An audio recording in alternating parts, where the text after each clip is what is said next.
जय जय श्री राधे, हरे कृष्ण।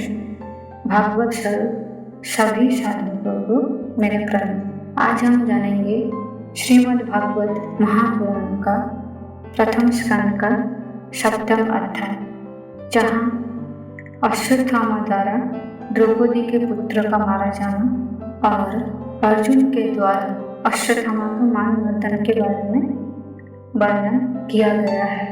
वीडियो शुरू करने से पहले आप सभी से अनुरोध है, अगर आपने मेरा चैनल सब्सक्राइब नहीं किया तो सब्सक्राइब कर लीजिए और बेल आइकन को प्रेस कर दीजिए ताकि मेरा हर वीडियो आप तक पहुंच जाए। और अगर आपको मेरा वीडियो अच्छा लगता है तो लाइक जरूर कीजिएगा। और जो हम यहाँ पे श्रीमद् भागवत महापुराण के बारे में बता रहे हैं, अगर ये आपको अच्छा लगता है तो अपने बंधु बांधव में शेयर कीजिए। तो शुरू करते हैं श्रीमद् भागवत महापुराण का प्रथम स्कंद का 7वां अध्याय। निर्गत नारते श्रुतो भगवान बादरायण श्रुतो वास्तव विप्रेतो तथा किम करो देखो। श्री सनत जी ने पूछा, श्रुत जी सर्वज्ञ एवं सर्वशक्तिमान व्यास भगवान ने नारद जी का अभिप्राय सुन लिया। फिर उनके चले जाने पर उन्होंने क्या किया? श्री सूत जी ने कहा, ब्रह्मांडी सरस्वती के पश्चिम तट पर समाप्रास नाम का एक आश्रम है। वहाँ ऋषियों के यज्ञ चलते ही रहते हैं। वही वैश्य का अपना आश्रम है। उसके चारों ओर बेल का सुंदर वन है। उस आश्रम में बैठकर उन्होंने आचमन किया और स्वयं अपने मन को समाहित किया। उन्होंने भक्ति योग के द्वारा अपने मन को पूर्णतः एकाग्र और निर्मल करके आदि पुरुष परमात्मा और उनके आश्रय से रहने वाली माया को देखा। इसी माया से मोहित होकर ये जीव तीनों गुणों से अतीत होने पर भी अपने को त्रिगुणात्मक मान लेता है और इस मान्यता के कारण होने वाले अनर्थों को भोगता है। इन अनर्थों की शांति का साक्षात साधन है केवल भगवान की भक्ति योग, परंतु संसार के लोग इस बात को नहीं जानते। यही समझकर उन्होंने इस परमहंस की संहिता श्रीमद् भागवत की रचना की। इसके श्रवण मात्र से पुरुषोत्तम भगवान श्री कृष्ण के प्रति परम प्रेममयी भक्ति हो जाती है, जिससे जीव के शोक मोह और भय नष्ट हो जाते हैं। उन्होंने इस भागवत संहिता का निर्माण और पुनरावृत्ति करके इसे अपने निवृत्ति परायण पुत्र श्री सुखदेव जी को पढ़ाया। श्री सनत जी ने पूछा, श्री सुखदेव जी तो अत्यंत निवृत्ति परायण है, उन्हें किसी भी वस्तु की अपेक्षा नहीं है, वो सदा आत्मा में ही रमण करते हैं, फिर उन्होंने किस लिए इस विशाल ग्रंथ का अध्ययन किया? श्री सूत जी ने कहा, जो लोग ज्ञानी है, जिनकी अविद्या की गांठ खुल गई है और जो सदा आत्मा में ही रमण करने वाले हैं, वो भी भगवान की हेतु रहित भक्ति किया करते हैं, क्योंकि भगवान के गुण ही ऐसे मधुर है जो सबको अपनी ओर खींच लेते हैं। फिर सुखदेव जी तो भगवान के भक्त के अत्यंत प्रिय और स्वयं भगवान वेदव्यास के पुत्र है। भगवान के गुणों के उनके हृदय को अपनी ओर खींच लिया और उन्होंने उससे विवश होकर ही उस विशाल ग्रंथ का अध्ययन किया। सनत जी अब मैं राजर्षि परीक्षित के जन्म कर्म और मोक्ष की तथा पांडवों के स्वर्गारोहण की कथा कहता हूँ, क्योंकि इन्हीं से भगवान श्री कृष्ण की अनेकों कथाओं का उदय होता है। जिस समय महाभारत युद्धों में कौरव और पांडव दोनों पक्ष के बहुत से वीर वीरगति को प्राप्त हो चुके थे और भीमसेन की गदा के प्रहार से दुर्योधन की जांघ टूट चुकी थी, तब अश्वत्थामा ने अपने स्वामी दुर्योधन का प्रिय कार्य समझकर द्रौपदी के छोटे हुए पुत्रों के सिर काटकर उसे भेंट की। ये घटना दुर्योधन को भी अप्रिय ही लगी, क्योंकि ऐसे नीच कर्मों की सभी निंदा करते हैं। उन बालकों की माता द्रौपदी अपने पुत्र का निधन सुनकर अत्यंत दुखी हो गई। उसकी आंखों में आंसू छलछला आए, वही रोने लगी। अर्जुन ने उसे सांत्वना देते हुए कहा, कल्याणी, मैं तुम्हारे आंसू तब पूछूंगा जब उस आतताई ब्राह्मण धन का शील गांडी धनुष के बाण से काटकर तुम्हें भेंट करूंगा, और पुत्रों की अंत्येष्टि क्रिया के बाद तुम उस पर पैर रखकर स्नान करोगी। अर्जुन ने इन मीठी और विचित्र बातों से द्रौपदी को सांत्वना दी और अपने मित्र भगवान श्री कृष्ण की सलाह से उन्हें सारथी बनाकर कवच धारण कर और अपने भयानक गांडी धनुष को लेकर वो रथ पर सवार हुए तथा गुरुपुत्र अश्वत्थामा के पीछे दौड़ पड़े। बच्चों की हत्या से अश्वत्थामा का मन भी उद्विग्न हो गया था। जब उसने दूर से ही देखा कि अर्जुन मेरी ओर झपटे हुए आ रहे हैं, तब वो अपने प्राणों की रक्षा के लिए पृथ्वी पर जहाँ तक भाग सकता था रुद्र से भयभीत सूर्यों की भांति भगता रहा। जब उसने देखा कि मेरे रथ के घोड़े थक गए हैं और मैं बिल्कुल अकेला हूँ, तब उसने अपने को बचाने का एकमात्र साधन ब्रह्मास्त्र ही समझा। यद्यपि उसे ब्रह्मास्त्र को लौटाने की विधि मालूम न था, फिर भी प्राण संकट देखकर उसने आचमन किया और ध्यानस्थ होकर ब्रह्मास्त्र का संधान किया।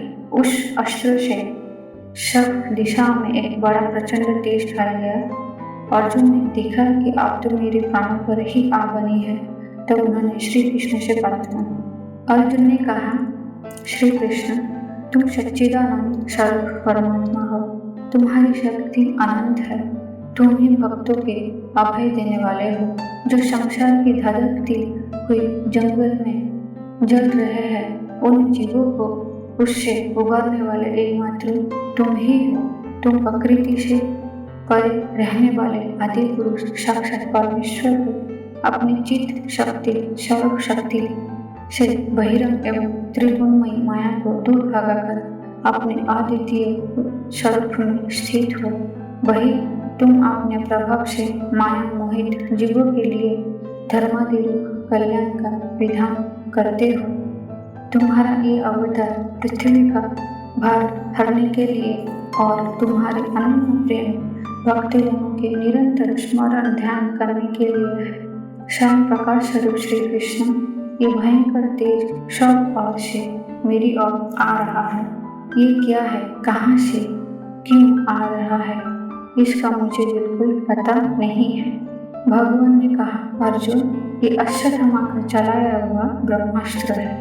ये बात समझ लो कि प्राण संकट उपस्थित होने से उसने इसका प्रयोग तो कर दिया, परंतु वो इस अस्त्र को लौटाना नहीं जानता। किसी भी दूसरे अस्त्र में इसका दावा देने की शक्ति नहीं है। तुम शस्त्र विद्या को भली भांति जानते हो। ब्रह्मास्त्र के तेज से इस ब्रह्मास्त्र प्रचंड आग को बुझा दो। सूर्य कहते हैं, अर्जुन विपक्षी वीरों को मारने में बड़े प्रवीण थे। भगवान की बात सुनकर उन्होंने आचमन किया और भगवान की परिक्रमा करके ब्रह्मास्त्र की निवारण के लिए ब्रह्मास्त्र की संधान किया। वाणी से बेष्टित उन दोनों ब्रह्मास्त्र के तेज प्रलयकालीन सूर्य एवं अग्नि के समान आपस में टकरा कर सारे आकाश और दिशाओं में फैल गए और बढ़ने लगे। तीनों लोगों की जलाने वाली उन दोनों अस्त्रों को बड़ी हुई लपटों से प्रजा जलने लगी और उसे देखकर सब ने यही समझा कि ये प्रलय काल की सावर्तक अग्नि है। उस आग से प्रजा का और लोगों का नाश होते देखकर भगवान की अनुमति से अर्जुन ने उन दोनों को भी लौटा दिया। अर्जुन की आंखें क्रोध से लाल लाल हो रही थी। उन्होंने झपट कर उस क्रूर अश्वत्थामा को पकड़ लिया और जैसे कोई रस्सी से पशु को बांध ले वैसे ही बांध लिया। अश्वत्थामा को बलपूर्वक बांधकर अर्जुन ने जब शिविर की ओर ले जाना चाहा, तब उनसे कमलनयन भगवान श्री कृष्ण ने कुपित होकर कहा, अर्जुन, इस ब्राह्मणाधम को छोड़ना ठीक नहीं है, इसको तो मार ही डाल। इसने रात में सोए हुए निरपराध बालकों की हत्या की है। धर्मविद्ता पुरुष, असावधान मत वाले, पागल, सोए हुए बालक, स्त्री, विवेक ज्ञान शून्य, शरणागत, रथहीन और भयभीत शत्रु को कभी नहीं मारते, परंतु जो दुष्ट और क्रूर पुरुष दूसरों को मारकर अपने प्राणों का पोषण करता है, उसका तो वध ही उसके लिए कल्याणकारी है, क्योंकि वैसे आदतों को लेकर यदि वो जीता है तो और भी पाप करता है और उन पापों के कारण नरकगामी होता है। फिर मेरे सामने ही तुमने द्रौपदी से प्रतिज्ञा की थी कि मानवती जिसने तुम्हारे पुत्रों का वध किया है उसका सिर में उतार लाऊंगा। इस पापी उल्लंघन आतताई ने तुम्हारे पुत्र का वध किया है और अपने स्वामी दुर्योधन को भी दुख पहुंचाया है, इसलिए अर्जुन इसे मार ही डालो। भगवान श्री कृष्ण के अर्जुन के धर्म की परीक्षा लेने के लिए इस प्रकार प्रेरणा की, परंतु अर्जुन का हृदय महान था।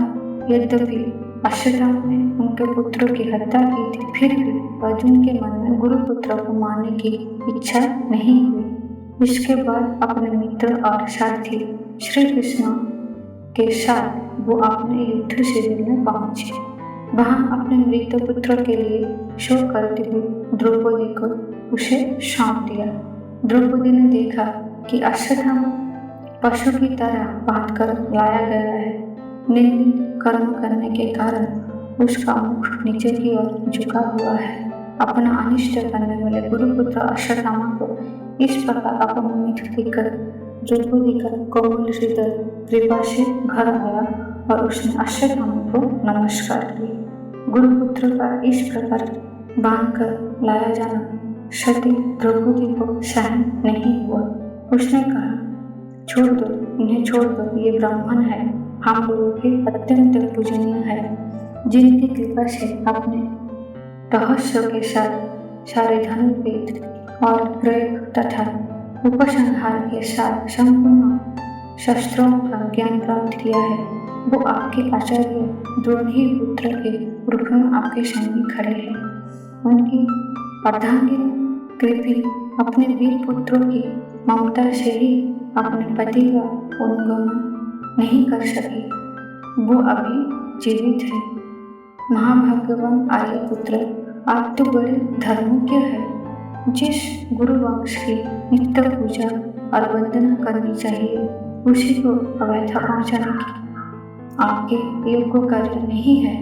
जैसे अपने बच्चों के मर जाने से मैं दुखी होकर रो रही हूँ और मेरी आंखों से बार बार आंसू निकल रहे हैं, वैसे ही इनकी माता पतिव्रता गौतमी ना रोए।